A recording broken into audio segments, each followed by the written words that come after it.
What up, guys? It's the Beck and Uri Berry Succession special. Yeah.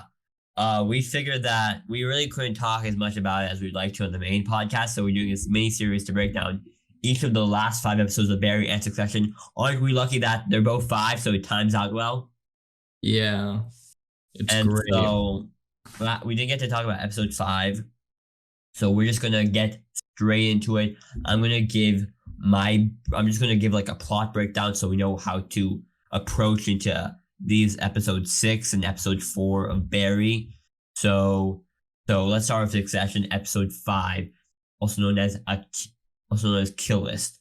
So everyone goes to Norway to finish their deal with Lucas Matson. The group is hoping to get like a deal around $144 a share.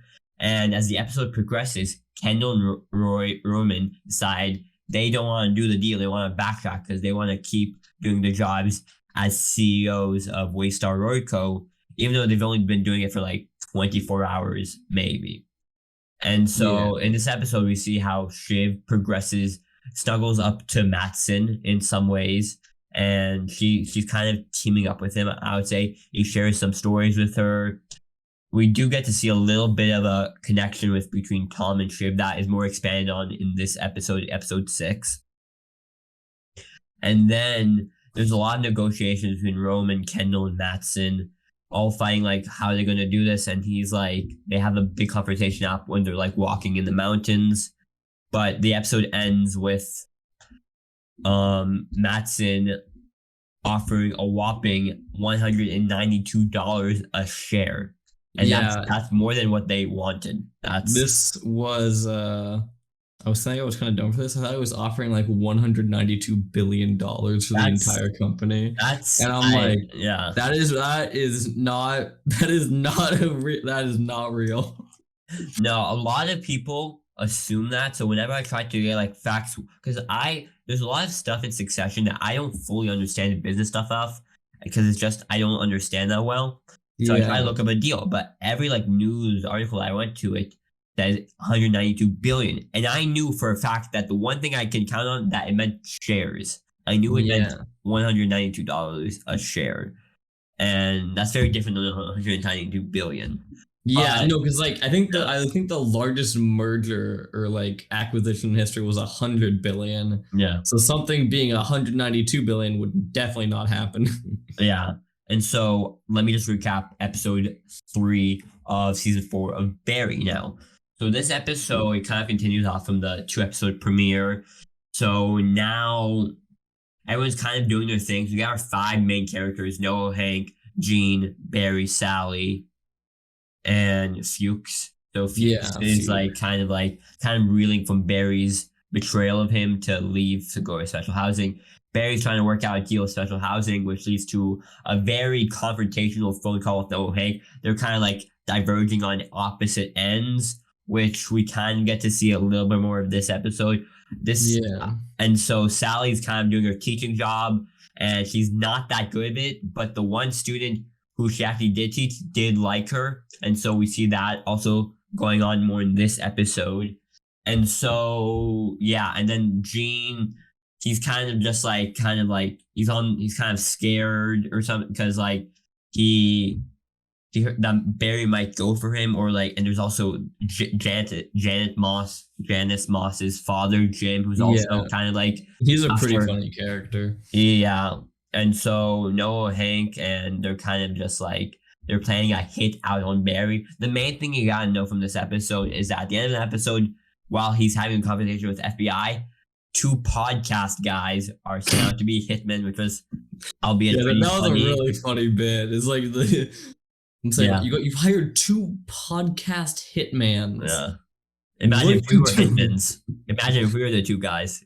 Yeah. What's funny is that they actually call this. The thing is, they say in the episode that the guys who do the podcast, they do product reviews of gadgets that don't work.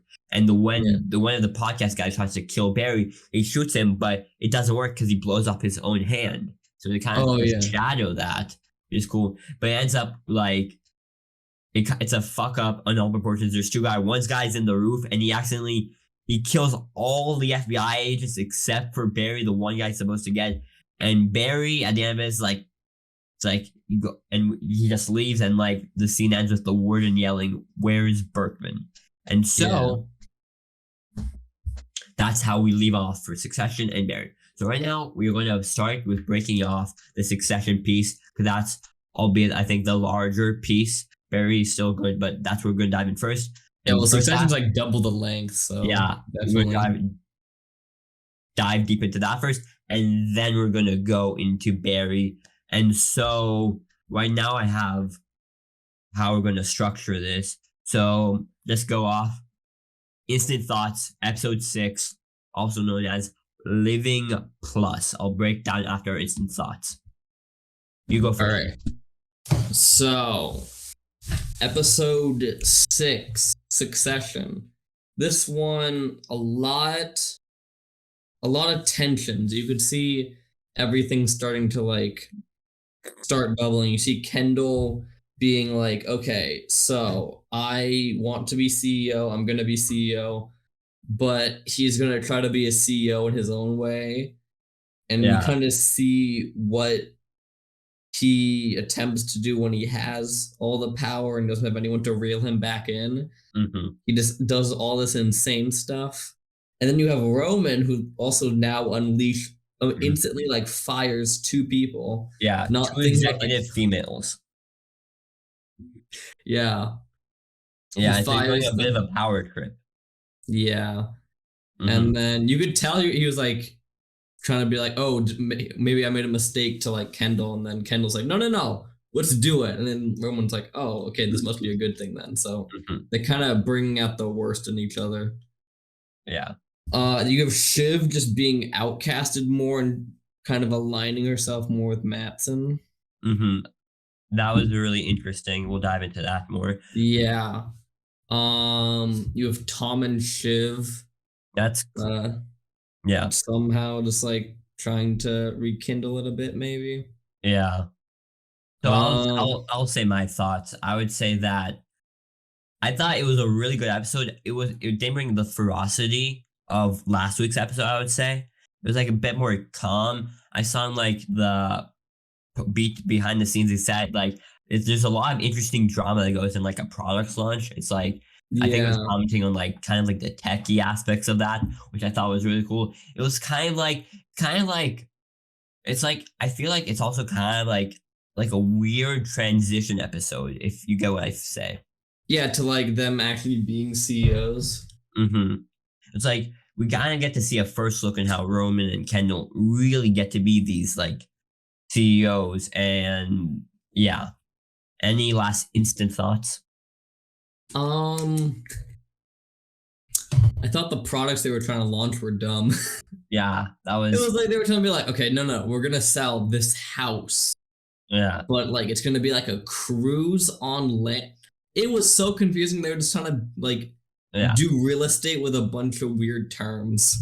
I could actually break it down for what I think it meant. So I'll give the episode breakdown of what it was. So this episode opens up with Logan Roy, and you're like, what? He's dead. But guess what? It's an old video of him promoting called old is in like a week before he died or something. Yeah. It's saying Living Plus. That's the thing. It's kind of like, I would say it's kind of like a glorified old folks home is what I was getting at. It was like, it was kind of like maybe like more of a gated community. Something like that, of that nature. It was like, it's like, and they get entertainment, and it's like kind of like, like this very kind of like tech version of like a gated community. And so then they're going to promote this product launch that they're going to do in LA, and this for Investor Day at Waystar Studios, which is their movie division, which I thought was really funny that if you squint for a little bit, you can see different movie posters they have. And they put a lot of effort into like Godric and Friends or something. That was cool. And so the episode is also called Living Plus itself, which is, I found that really interesting. Because like kind of like they're naming the episode Living Plus, which is also kind of funny because like kind of doing more simple names this season, like episode 3 just called Connor's Wedding. Not very a Yeah. lot of like, I don't know. I thought that was There's interesting. no metaphors in that. Yeah. And so Kendall starts planning a presentation, but you always get to feel like he's having this chaotic energy going on. It's like he's having like, I don't know, you always cringe when you see Kendall acting like this, you know? I cringe when you said Kenergy. Yeah. But that's what's going on because like he never listens to the people who he pays to say stuff. He just never Yeah. listens, and he always feels awkward. It's kind of like the eternal fault of Kendall. Yeah. You can tell he like needs someone above him and he's not a good CEO role. Mm-hmm. So Kendall's plan, in simple terms, is that he wants to raise up the stock price so it becomes impossible for Matson to buy. And the way he raises up the stock price is by giving false projections of Living Plus. And yeah. And that's just in simple terms. But essentially, and so it becomes impossible for Matson to buy. But Shiv is in the background, kind of working with Matson to help kind of stop this. So she's really aligning herself with Matson himself. Yeah. Yeah. And so then Roman goes on a bit of a power trip. He fires 2 executive women. One is Joy Palmer, I think the head of Waystar Studios or something. Yeah. And the other, and more notably, is Jerry, his former love interest, I guess you could say. And then like he's going, I'll talk about more in the analysis section, but I feel like they're both, everyone in this episode is kind of wearing Logan goggles. Yeah, they're all trying to act like him. Yeah. But Tom and Shiv also further this reconnection that they're kind of having with a game called Bitey, which I found was really interesting. It's kind of like this weird sort of like thing they're doing between the two of them. And it ultimately culminates with a conversation where Tom says he's money hungry all along. And it's like, yeah, that's shallow, but he didn't come from the same world that Shiv has come from. And so, yeah, he is shallow and money hungry in that aspect. Yeah. And so then Kendall does his starts off his presentation. Roman, after becoming wise to the situation about the fake numbers, is like he doesn't go on the presentation. So Kendall's kind of reeling from that. But he does the presentation. It's really cringy and could have been really bad, but he does ultimately pull off the conversation with it being at the end. Wow, Matson also tries to derail it by sending out like a tweet about like, yeah, his Twitter is used a lot for just him to try to take him down. Yeah, but Kendall ultimately wins that fight, but because he takes down the tweet at the end of the episode, and then the episode ends with Kendall kind of rebirthing himself in the ocean. And so I don't know, Beck, if you realize this, but there's a lot of symbolism with Kendall and water. Okay, he did drown in like end of season. End of season one. The car crash, crashes into the river. Almost end of season 3, he almost drowns himself in a pool. And so there's a lot of like different metaphors to how season 2, the finale's on a yacht, which is in the ocean. That is true. There's water. But he's kind of protected by like the yacht to actually get in, which kind of says like something about like his wealth kind of like abstaining him actually like kind of rebirth himself. I felt like the ending of this episode was a rebirth in the vast open oceanness, while the other area, like the pool is such a confined area that he's kind of drowning himself in. Yeah. And so I guess now that that whole thing wrapped up, we get into our analysis of like what are thoughts and deep characters. Like, I don't know if you have any instant analyses. I got some, but I'd like to go first.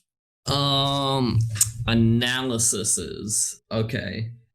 I definitely feel like Roman, especially, he was attempting to, puff out his chest a little bit and Yeah. like to kind of demand respect. Mm-hmm. And then anyone that didn't give him to him, he just fired them. Yeah. It's very him and Kendall having like, I guess you could say like they're trying to be like Logan.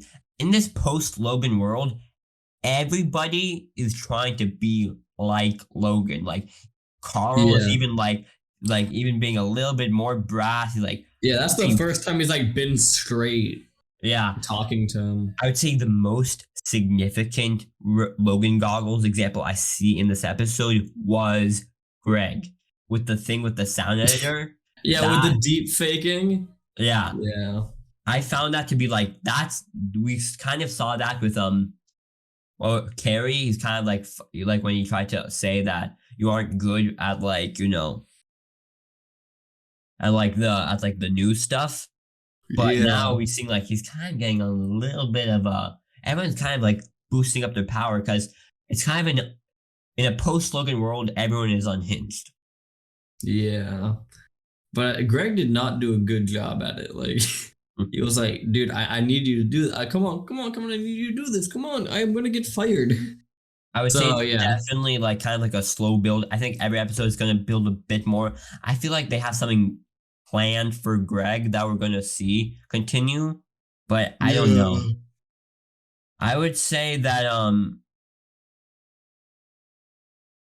this is a definitely a Roman and Kendall bosses episode. Like I get to Yeah. see them like be in charge.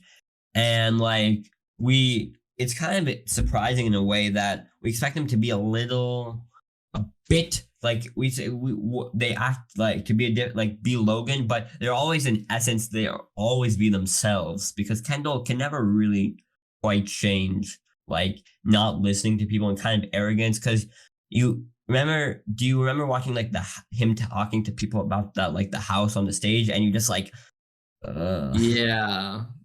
He was not good at pitching it. mm-hmm, mm-hmm, Yeah. I feel like this episode, last episode was more like how Kendall and Roman are bosses mm-hmm. in like private, like at the retreat. And then this is kind of how they act as bosses, like to everyone else. Mm-hmm. And you get that.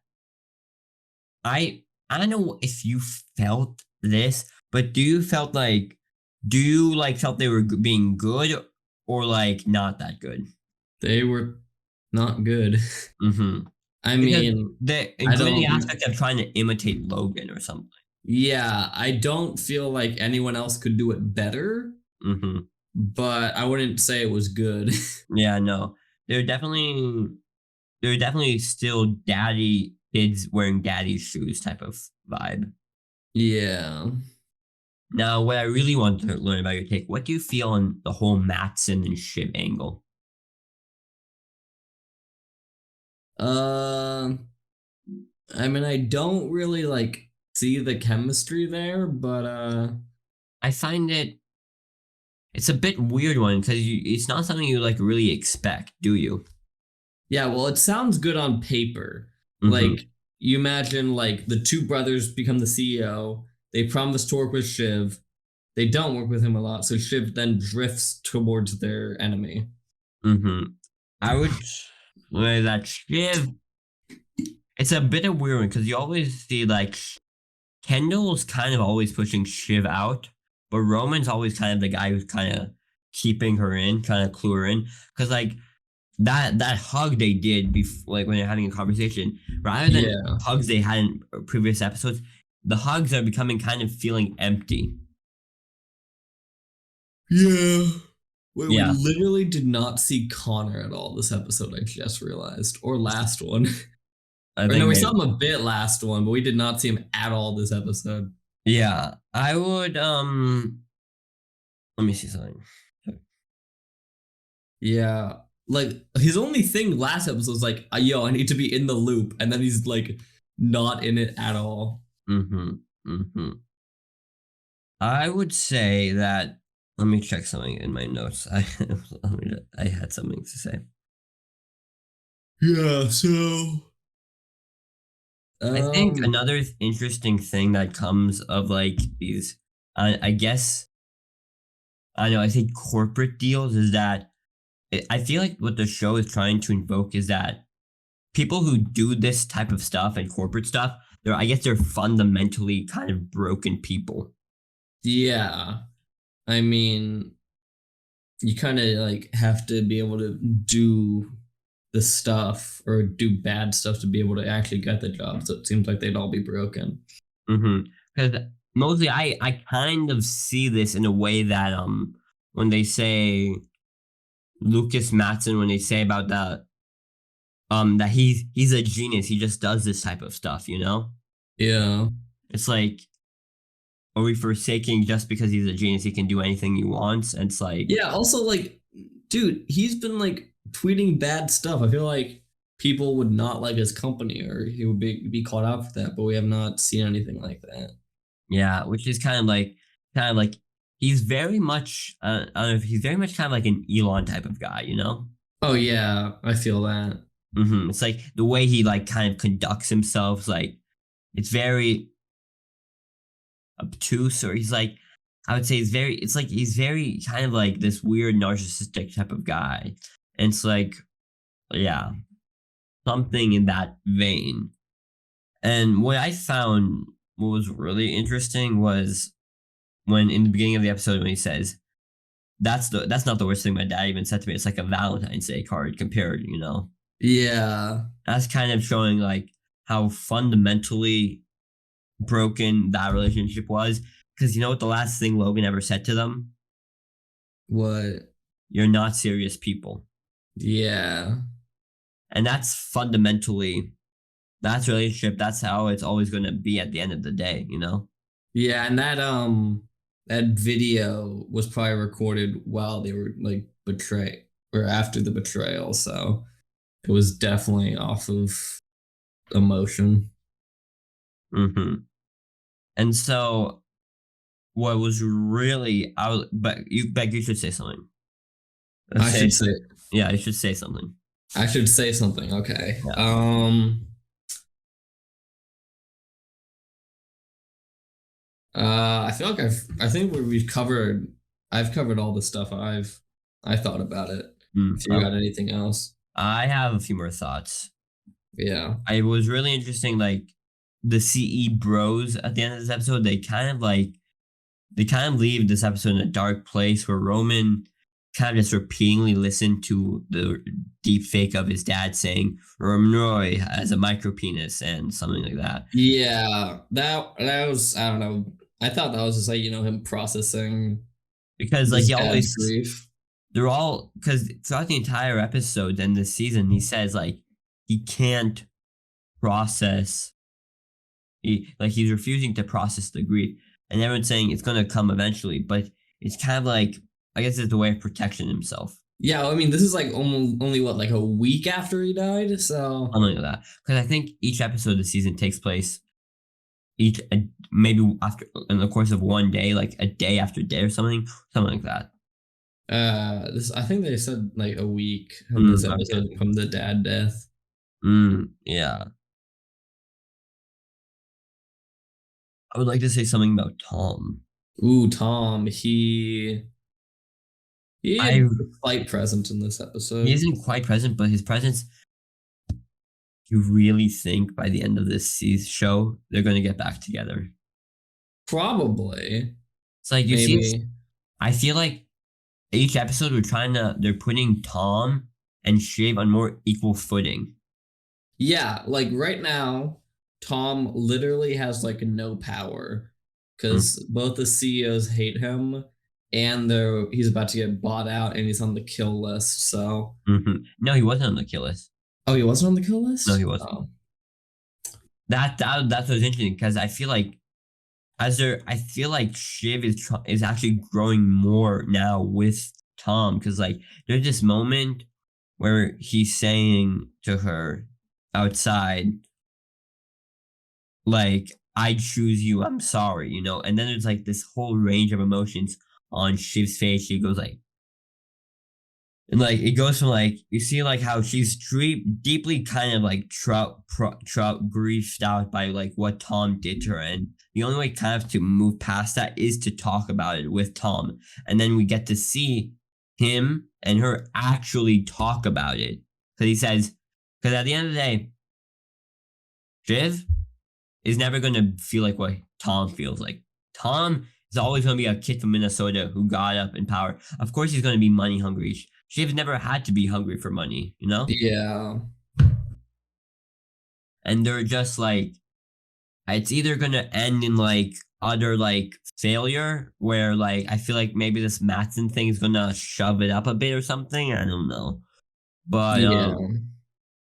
but I don't know. I really feel like their connection is actually getting better, especially with the Bitey game, which I thought was like that was like kind of like going back into childhood or something. Yeah. Maybe. Was that everything? There's a few more things I would like to say. Wow, you're really in-depth analysis on this. Mm-hmm.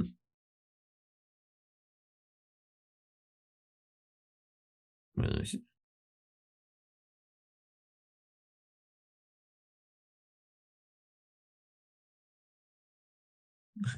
I had some more notes, but checking. Mm. All right. Well. Okay. Let's see. I did have some more things we could do for the. Let's see. Wait. So, what were your favorite scenes of the episode? Favorite scenes. Mm-hmm. Um. I go mine favorite Greg and the sound editor. I felt like that was really interesting, and Carl yelling at Kendall. That one was really powerful Yeah. because you could see him like trying to be nice, and then kind of being like, no, no, go away, and then he just like stops him, and then it's dead serious, like, I will screw you over if you screw me over. Mm-hmm. Mm-hmm. I thought, and then right before he goes on stage, that just shook him up even more. Mm-hmm. Mm-hmm. Yeah, it's like you're seeing like how still they don't really respect Kendall or Roman still, you know? Yeah. Especially that scene where like, oh, I found it really brutal watching Roman asking Jerry to respect him. Yeah, and then she was like, "Do you want me to say it I or don't believe believe it?" it. Yeah, because I don't know. Jerry's never gonna respect him. It's not gonna happen. I feel like no one's ever truly going to respect them. But Yeah, and that's why they kind of go on these, I guess, power trips. Is that what I would say? yeah. Just trying to get people to actually respect them by firing. Hmm. It was really funny when we saw a little bit of Tom going on stage and saying, "You're an ATN cis and you're an ATN cis." And it was like, Yeah, he was grasping at pure straws after that. yeah, it was, yeah, that was, yeah. And let's just give predictions for the next episode or the rest Okay. of the season. Oh, see. Oh, yeah. I can just talk about like what I think. I don't know. I feel like It shows on Kendall. so unpredictable. It can go anywhere, you know. Yeah, it is very unpredictable. I mean, yeah, it's kind of one of those things where you don't know where it's going to go, but you know it's going to go somewhere that makes sense. Shiv and Kendall and Roman gonna break up. My Yeah, Shiv might branch off. I feel like Kendall and Roman are strong. Tom probably gonna try and get back together with Shiv. Greg's gonna betray Tom. That's gonna be a move. Greg That Greg works for Matson. I mean, Greg wasn't on the kill list. So yeah, he's good. Yeah. Well, you have any like specific Okay. things? No, I think I'm done. Mm-hmm. And All so right. solid episode. It's ramping up, and yeah. Yeah. So yeah, I will get. Now we're moving on to Barry. Ba, ba, Oh, ba, ba, ba. This I would say it was good episodes, but I think I might prefer the Barry episode. yeah. I definitely preferred the Barry episode. It was There was good, but a yeah, ton like that happened. so I'm gonna give my 3 breakdown and then you do 4 breakdown, okay? 3 yeah, okay, I got 4. Okay. So essentially in episode 3, it's kind of like Barry. Oh, I already did the 3. Yeah, you already did that one. Sorry. I'm like, yeah, well, you already did this. Okay. Yeah, I'll sorry. do I thought 4 I already then. did it as a yeah. Okay, we start. Barry has escaped from prison and the cops are looking for him. That is true. And then Gene Cousineau is now having to hide in the mountains because he somehow did a 1-act play for a reporter. Yeah, that was a funny bit. Okay, and then Sally is trying to be the acting coach for someone For, in like a person. Marvel type movie. Yeah, Mega Girls. And I thought it Yeah. was really funny that they actually got the director for Yeah, Coda. they got the director for Coda to do it. Yeah, that was funny. Still some Hollywood satire. Yeah, definitely. We have Fuchs just getting beat up a lot in prison. That's all we see. Yeah, Just that was, getting beat up. mm. Okay. I think the funniest part of the episode was when the cops raided the Dave and Buster's. Like I laughed out loud at that part, and like they throw a dude down and then start pummeling on him. No, he even is. Yeah. Okay. Hank and Cristobal. Hank hosts a party, and he's like, "Guys, come look at the sand we got everyone." And then he opens a trap door in the sand and just kills all the people that he was working with. And he was trying to get Cristobal out, but he got stuck in the sand. But eventually, Cristobal, he survives and gets him safe. But then they go back to his house, and then he's like, "You like killed all of our business partners. You're not the man I fell in love with." Damn, that And hit, then he's man. Yeah, and then he tries to walk away, and then Hank knows if he starts walking away that he has to kill him. So he tries desperately to get him back, but then he walks away, and then he's sitting there, he's crying, and Brutal. and then they say, and then the people outside is saying like he's dead, and I'm like, dude, that was like my favorite part of the show. It was like really comedic, them making the Sand Empire. Yeah. The Sand Empire, I feel like that was just kind of like that was just like a conduit for them to have greater drama in the show. Yeah. Like Hank becoming like I would like I kind of like showing this, but it's kind of like a comparison to to Succession episode where kind of Hank is putting on the Barry goggles, you know?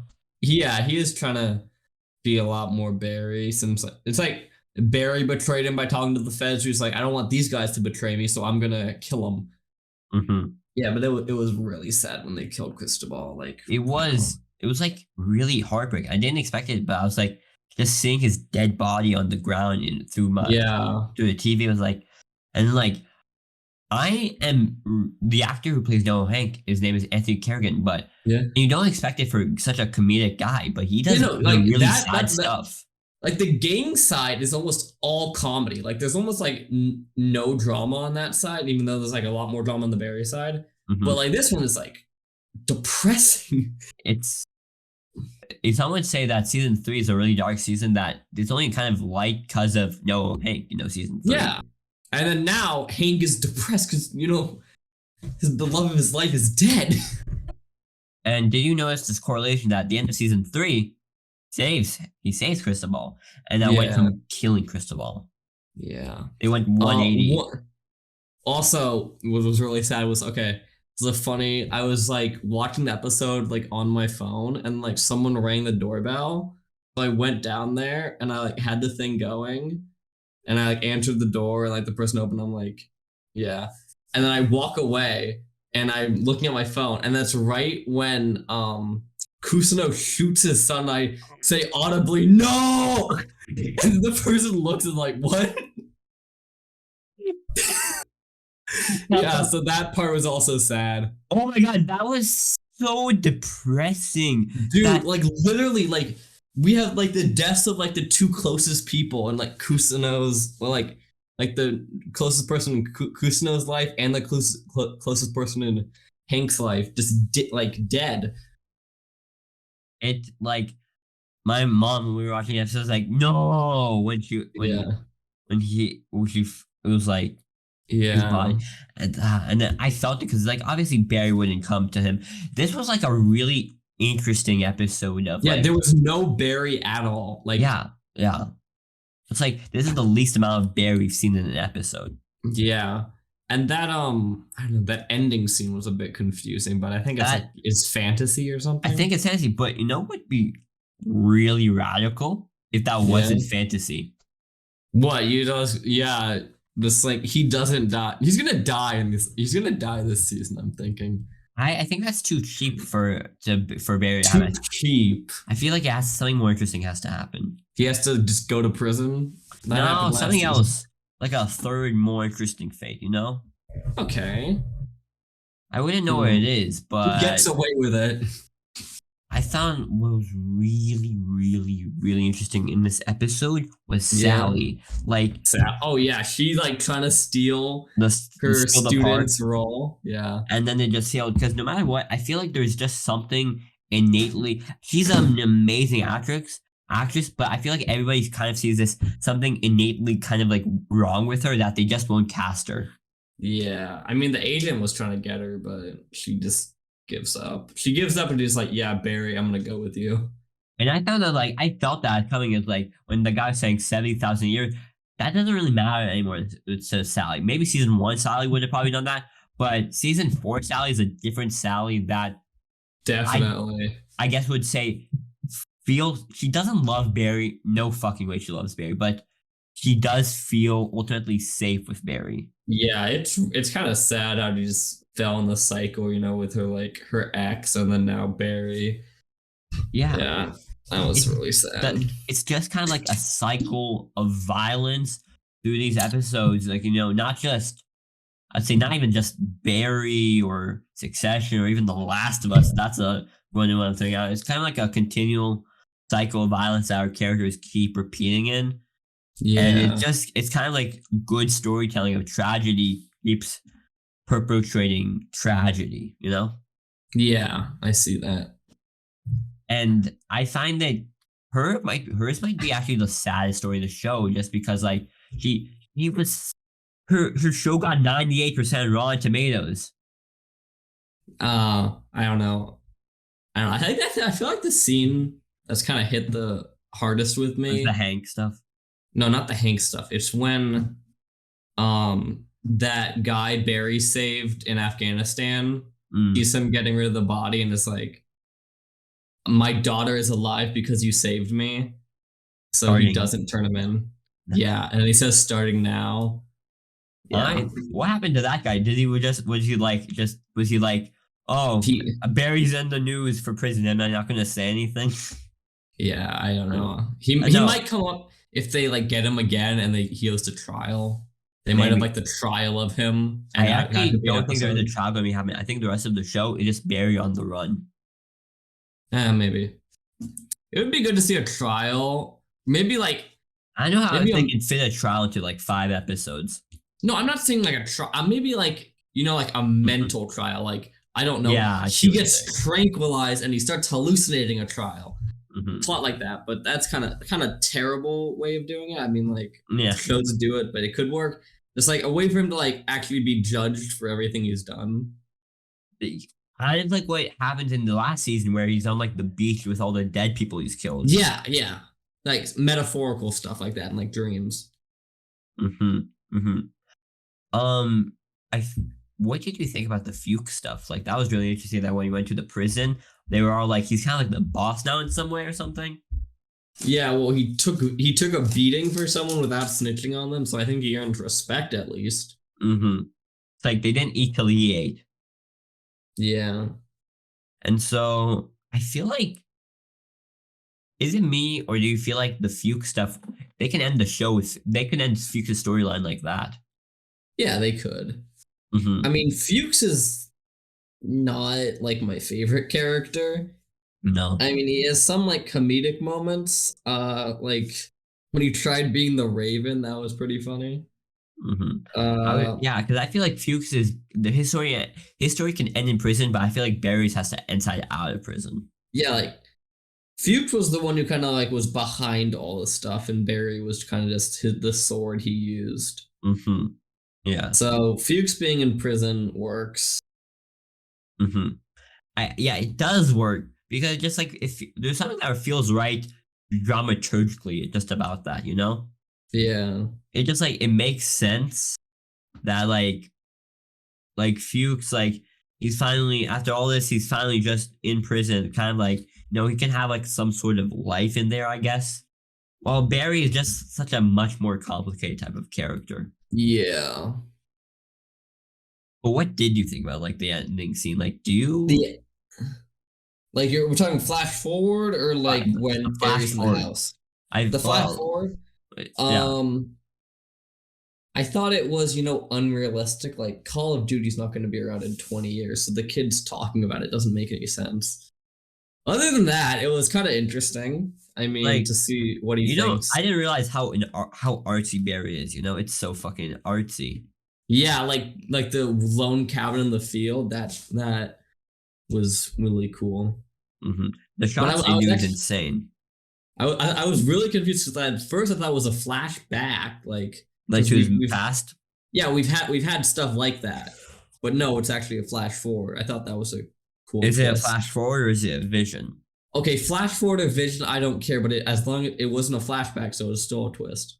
hmm Or yeah, I don't know. That could be a flash forward, I guess. But I guess we could talk about the scene before that where he says, I found the comedic timing of really was funny Yeah, because I thought that's because when the episode was gonna end. It's cut to black and that's it.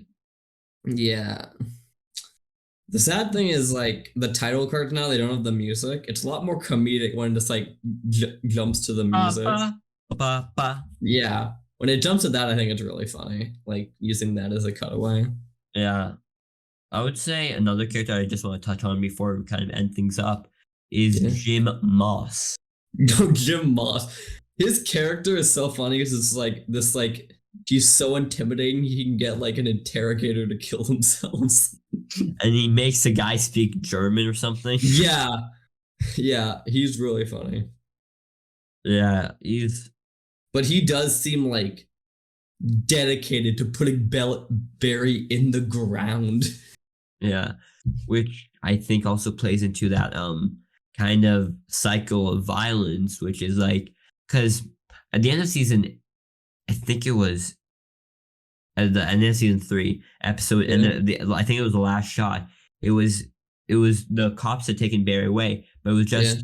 it was like a wide shot of seeing we see Jim is outside of the door, outside of the window, and then we see inside there's just a photo of Janice, and it was kind of showing that at the end of the day, no matter what Jim does, he's He's never going to bring still back his daughter, yeah. no But at matter least how putting much him he behind tried. bars works.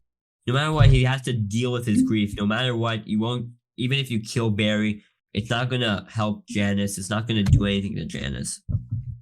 Yeah. I think one thing is like the cops in this show are like Idiots. terrible at their job. Like literally every cop we see just is like terrible. There's like a scene in this one where it's like two cop cars trying to pull up and then one just rear ends the other one. hmm And we have the Dave and Buster scene also. So Yeah, I feel like they're definitely doing commentary on how like the cops are just fucking idiots. Sometimes it's like we have more yeah. like private investigators who are way smarter, like I guess to And Jim then Moss. there's that one like the chief of police thinking the crow was the real assassin. hmm Yeah. Yeah, no, there's a lot of like kind of satire in this show, Yeah. and so I guess. I mean, I think the Hollywood satire was a bit on the nose, but it's also might just because it's like overused a lot. hmm mm, oh, I see what you're saying. Yeah, Uh, like a lot of like shows will just satirize like, oh, director makes Marvel movie, doesn't want to because it's not art film. Yeah.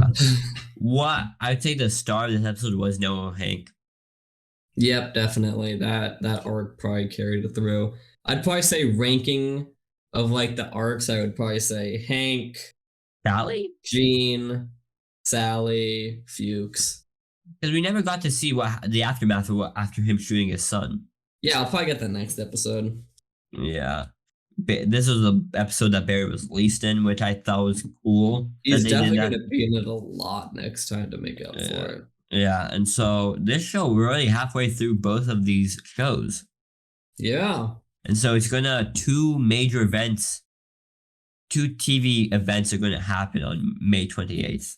Yeah, I swear HBO is like popping off this year so far. Like we got Last of Us, and then we're right into Barry and Succession. Mm-hmm. And then I think they're making a Watergate comedy that looks good. So Oh yeah, White House Plumbers. That's kind of fun. yeah, Is it? I'm a How's the drama? big Nixon fan. Oh, you are? You are a big Yeah. Nixon fan? Well, Yeah. let's give predictions for what's happening in. Okay, Big I'm Nixon saying fan. Barry dies, killed by Sally This with is the my- Cusino pistol. This is my most radical theory I have. Ooh. They're gonna skip to the flash forward, and that's gonna be the show. Oh, they're gonna do a Better Call Saul. Yeah, That's gonna make the last 5 episodes all flash forwards.